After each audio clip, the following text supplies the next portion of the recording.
Hi నమస్తే అండి. ఈరోజు మనము ఈ వర్షాకాలంలో వచ్చే కాసరకాయలు చూద్దామండి. ఇవి రాయలసీమ వైపు ఎక్కువ దొరుకుతాయి.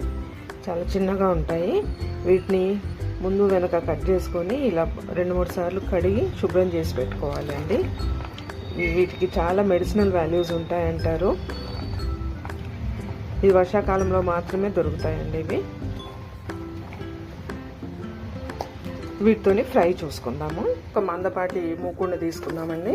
దాంట్లో కొన్ని ఫ్రై కదా, నూనె వేసుకొని శనగపప్పు, మినపప్పు వేసి అవి కొంచెం ఫ్రై అయిన తర్వాత ఆవాలు, జీలకర్ర వేసుకుందాం.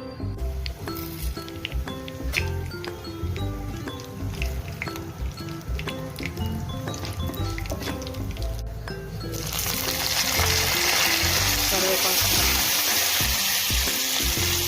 ఉల్లిపాయ ఇవి బాగా ఎర్రగా అయ్యే వరకు వేయించుకోవాలి.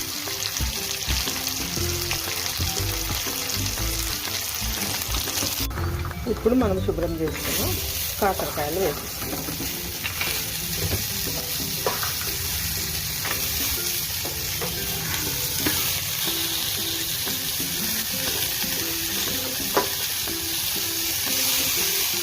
బాగా కలిపేసి మూత పెట్టేద్దామండి. దానికున్న తడితోనే అవి మగ్గిపోతాయి. లేదు అంటే కొంచెం వాటర్ కలిపేసుకోండి. చూడండి బాగా మగ్గిపోయాయి కదా. ఇంకా దగ్గరికి మగ్గిపోయిన తర్వాత కొంచెం సేపట్లో ఒక 5 నిమిషాల్లో మగ్గిపోతాయండి ఇవి.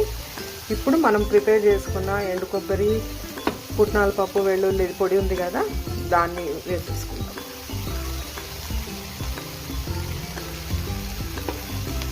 వేసేసుకొని బాగా కలిపెట్టుకుందాం. ఎంతో టేస్టీగా ఉండే కాసరకాయలు వేపుడు రెడీ అండి. ఇది అన్నంలోకి, చపాతీలోకి చాలా బాగుంటుంది. చూసారు కదా, వర్షాకాలంలోనే వచ్చి అరుదుగా దొరికే ఈ కాసరకాయలు రాయలసీమ వైపు బాగా దొరుకుతాయి అనుకోండి. హైదరాబాద్లో కొంచెం తక్కువ. సో ఇంత టేస్టీగా కమ్మగా వేపుడు చేసుకొని తినవచ్చు. Thank you.